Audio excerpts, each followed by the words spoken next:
تو ہمارے ہاں نہیں دیکھا جاتا کہ کون کس کا باپ ہے کس کا بیٹا ہے، ہم یہ دیکھتے ہیں کہ اس کی اہل بیت سے اور رسول کے گھر سے محبت کیا ہے۔ تو اگر ہمارا یہ معیار غلط ہے، آپ یہ سمجھتے ہیں کہ نہیں ہم اندھی تقلید کریں، ہر کسی کو ماننا شروع کر دیں، تو یہ ہم سے نہیں ہو سکتا۔ اب ہم آپ کو بتاتے ہیں کہ اصحاب پیغمبر میں سے دیکھیں، یہ جو اتنا بڑا واقعہ رونما ہو گیا ہے، 10 دن سے ہم رو رہے ہیں، 10 دن سے ہم سڑکوں پہ ہیں، پوری دنیا کا ہر شیعہ ان 10 دنوں میں سیاہ لباس پہن کے احتجاج کر رہا ہے۔ یہ احتجاج کس چیز کا ہے؟ امام حسین کی شہادت کا، کہ 61 ہجری کو 10 محرم کو عراق کے صحرا میں نبی کے خاندان کا ایک قتل ہوا ہے۔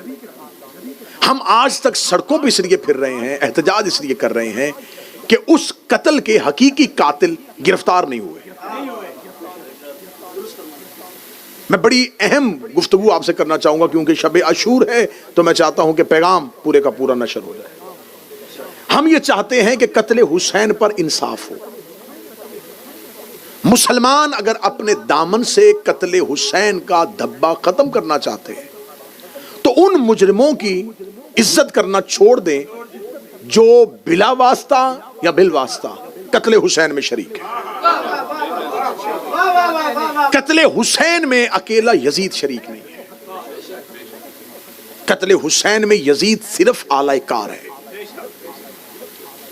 یزید کے پیچھے کچھ محرکات ہیں جن کی وجہ سے اس نے اتنا بڑا قدم اٹھا لیا کہ جس کا کلمہ پڑھتا تھا اسی کا خاندان قتل کیا۔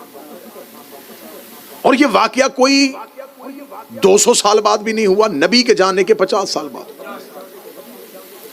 اس دور میں اگر جا کے دیکھیں تو اس دور میں لوگوں کی جو ایوریج ایج ہے وہ 100 سال سے اوپر ہوتی تھی۔ امام حسین علیہ السلام کے اصحاب میں سے 90-91 سال کے صحاب تو حسین کے ساتھ لڑ رہے تھے، امام حسین کے لشکر میں شامل تھے۔ تو اس کا مطلب ہے کہ 100+ لوگ آسانی سے جی لیتے تھے۔ اور یہ واقعہ کربلا کب ہوا؟ رسول کی شہادت سے 50 سال بعد۔ اس کا مطلب ہے کہ وہ لوگ زندہ تھے جنہوں نے اپنی آنکھوں سے نبی کو دیکھا تھا، وہ رسول زندہ تھے جنہوں نے اپنی آنکھوں سے نبی کی گود میں حسین دیکھا۔ ان لوگوں نے اس قتل میں کیا کردار ادا کیا؟ وہ واقعہ کربلا میں کہاں تھے؟ کیونکہ مسلم امہ 2 حصوں میں تقسیم ہو چکی تھی۔ ایک وہ تھے جو یزید کی حکومت اور یزید کی مملکت کو اسلامی حکومت سمجھ رہے تھے، اور یہ لوگ کون سے تھے؟ نبی کے دور کے لوگ تھے۔ میرا اہل سنت بھائی بہت آسانی سے بات تک پہنچ سکتے ہیں، اگر یہ قتل حسین میں شریک نہیں تھے تو انہیں انصار حسین میں ہونا چاہیے تھا۔ اب میں یہ بھی نہیں کہوں گا کہ سب غلط ہو گئے تھے، 3 حصوں میں تقسیم ہو چکی تھی امت۔ ایک وہ تھے جو کھل کے یزید کا ساتھ دے رہے تھے، ایک وہ تھے جو کھل کے حسین کا ساتھ دے رہے تھے، درمیان میں ایک ایسا گروہ تھا، ایک ایسی کثیر تعداد تھی جو وقتی طور پہ فیصلہ نہیں کر پائی کہ اب ہمیں کیا کرنا چاہیے۔ ان میں سے بہت سو نے بعد میں کسی نہ کسی طریقے سے نصرت امام کرنے کے لیے ہر ممکن کوشش کی، جنہوں نے بعد میں کوشش کی وہ نام بھی تاریخوں میں لکھے ہوئے۔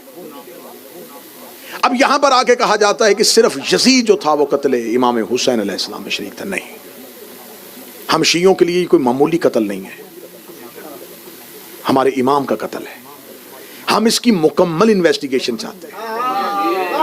ہم یہ چاہتے ہیں ہمیں بتایا جائے کہ یزید کیا اپنی مرضی سے تخت خلافت میں بیٹھ گیا تھا؟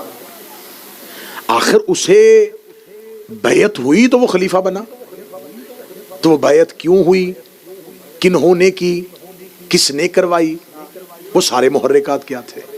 نہیں جی، وہ یزید کو اس کا باپ جو ہے اسے نامزد کر دیا تھا۔ تو اس کا مطلب ہے کہ قتل حسین میں انویسٹیگیشن اگر آگے بڑھے گی تو صرف یزید شریک نہیں، وہ بھی شریک ہے جس نے یزید کی حکومت کا رستہ ہموار کیا۔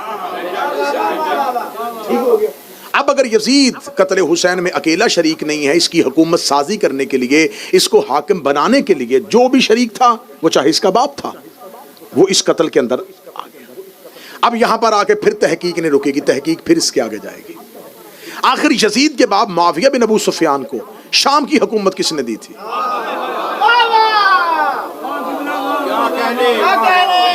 اگر آپ سراغ لگانا چاہیں تو پھر سراغ تو لگ سکتا ہے.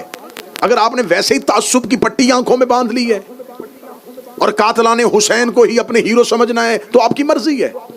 ورنہ ہم شیعہ کٹ رہے ہیں، مر رہے ہیں، لیکن آپ کو حق پہنچا رہے ہیں کہ خدا را اپنے دماغ، اپنے ذہن، اپنی عقلوں کو روشن کرو. یزید کی حکومت بنانے میں اس کے باپ کا ہاتھ تھا. معاویہ بن ابو سفیان کو شام کی حکومت دینے میں کس کا ہاتھ تھا؟ کس نے اسے خلیفہ بنایا تھا؟ کہتے تیسری خلافت کے دور میں باقاعدہ طور پر اسے نامزد کر دیا گیا تھا. 18 ہجری سے لے کے 60 ہجری تک 42 سال مسلسل ابو سفیان کا بیٹا شام کے مسلمانوں کا حاکم بنا رہا. کیا 42 سال میں مسلمانوں کے پاس کوئی حافظ قرآن، کوئی مفسر قرآن، کوئی محدث، کوئی ایسا صحابی، کوئی برگزیدہ، کوئی نبی کے خاندان سے محبت کرنے والا نہیں تھا کہ 42 سال جگر چبانے والی کا بیٹا، دسترخوان میں واضح شراب رکھ کے پینے والا، کتوں اور بندروں سے کھیلنے والا، وہ مسلمانوں کا حاکم بن کے حکومت کرتا رہا اور کسی نے بھی نہ پوچھا؟ نہیں، یہ سب جی بنی امیہ کی نسل اور ہے. اور پھر یا کہ بہت بڑا طریق کا دھوکہ دیا جس میں اکثریت ہمارے شیعوں کی بھی آ گئی کہ بنی امیہ جو تھے یہ بنی ہاشم کے رشتہ دار ہی تھے، پیچھے سے ان کا شجرہ ایک تھا. غلط. خدا نے قرآن میں پہلے کہہ دیا ہے شجرہ طیبہ اور ہے، شجرہ خبیثہ اور ہے.